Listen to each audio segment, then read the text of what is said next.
Hi everyone, welcome back to another tutorial from Wake&Tech. Today in this episode we will be learning how to delete folders in Yahoo Mail application using your smartphone.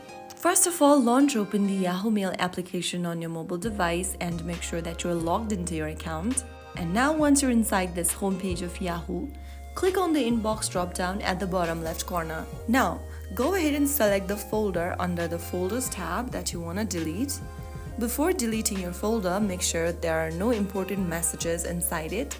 Now after you are ready to delete your folder, go back to the drop down at the bottom left and in your folder, press and hold it and click on the delete button in the pop-up to delete this specific folder.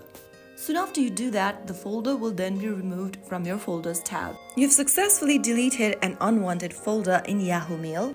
You can consider organizing your folder carefully by keeping only the ones you need and so on. So that's how you easily delete an unwanted folder in Yahoo Mail application using your smartphone. If you found the video helpful, don't forget to like, share and subscribe to our channel. I will be back again in the next episode. Thank you for watching.